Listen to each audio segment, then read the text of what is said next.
इस समय की सबसे बड़ी खबर यह कि मुख्तार अंसारी की मौत हो चुकी है।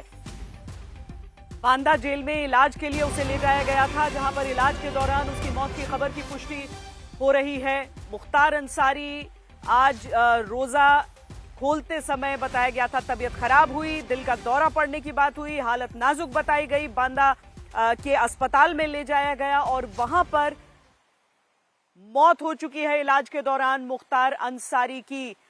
पता नहीं इसकी मौत का कारण क्या है, ये तो मेडिकल एग्जामिनेशन ही बता पाएगा, टीम ऑफ डॉक्टर्स ही कर पाएंगे। लेकिन हमें दुख भी है कि एक व्यक्ति का निधन हुआ है, but at the same time एक माफिया डॉन के रूप में जो मुख्तार अंसारी का नाम हमेशा से पिछले कई वर्षों से हो रहा है और मैंने स्वयं एज ए पुलिस ऑफिसर देखा है, सुना है और उसका सामना किया है, तो एक निसंदेह एक बहुत ही दुखद रूप से उसकी मौत हो रही है या जो भी कंफर्मेशन आएगा। तो मैं अपनी संवेदना भी प्रकट करता हूं, but at the same time इस बात के लिए भी कहता हूं कि उसने अपने समय में माफिया के रूप में, एक डॉन के रूप में उसने काम किया और जिस प्रकार का पूर्वी उत्तर प्रदेश का इलाका था, चाहे वो मऊ हो, आजमगढ़ हो, गाजीपुर हो, जौनपुर हो, बनारस हो, इन सबों में उसकी छत्र छाया में क्रिमिनलिटी जो है पनप रही थी। और मैंने स्वयं देखा है कि किस प्रकार उसे पंजाब में कई महीनों तक रखा गया और हम लोगों ने कई बार प्रयास किया कि उसे पंजाब से उत्तर प्रदेश लाया जाए, क्योंकि उत्तर प्रदेश में उसका ट्रायल होना था। हमने मुख्य सचिव को पत्र लिखा था, डीजीपी को पत्र लिखा था और अंततोगत्वा उत्तर प्रदेश पुलिस को ये सफलता मिली कि वहां से उसे लाया गया और उसका ट्रायल चला। अभी हाल ही में उसका कन्विक्शन भी। तो एक तरह से एक माफिया के रूप में मुख्तार अंसारी का इस प्रकार का एक जो कार्यकाल रहा और एक इस प्रकार का जो जीवन काल रहा, जीवन की शैली रही, पिछले कुछ समय में हमने देखा है कि कोई इस तरह की चीज होती है, उसके बाद ये खतरा रहता है, डर रहता है कि कहीं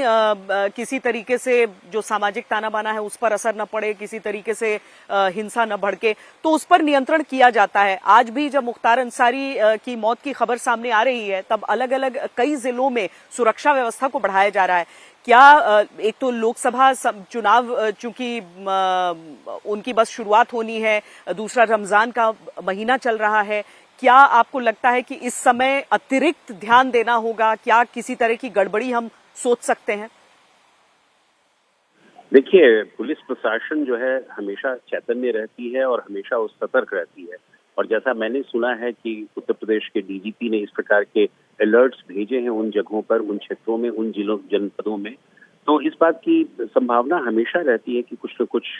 हो सकता है। बट मैं नहीं समझता कि किसी भी प्रकार की आशंका होगी, किसी प्रकार की भी गड़बड़ी होगी, क्योंकि लोगों ने इस बात को एक्सेप्ट कर लिया है कि उसने जो है डॉन के रूप में बहुत सारी क्रिमिनल एक्टिविटीज की हैं और आज जबकि उसकी मौत स्वाभाविक रूप से हो रही है, उसकी बीमारी के कारण हो रही है या हार्ट अटैक के कारण, जो भी उसका वजह हो, मैं नहीं समझता कि कोई गड़बड़ी होगी। और अगर गड़बड़ी होगी भी तो उत्तर प्रदेश पुलिस सक्षम है इस बात को डील करने के लिए और सभी जगहों को अलर्ट कर दिया गया है, सारे पुलिस कर्मियों को बता दिया गया है और इन सभी जिलों में, चाहे वो आजमगढ़ हो, मऊ हो, गाजीपुर हो, जौनपुर हो, वाराणसी हो, सब जगहों पर इस बात को अलर्ट कर दिया गया है। तो मुझे कोई आशंका इस प्रकार की नहीं लगती है कि कोई इसका रिपरकशंस होगा, लेकिन पुलिस का ये दायित्व बनता है कि वो अलर्ट रहे, चौकन्ने रहे और सभी जितने भी पहलू हैं इसके उन सबों पर ध्यान दें।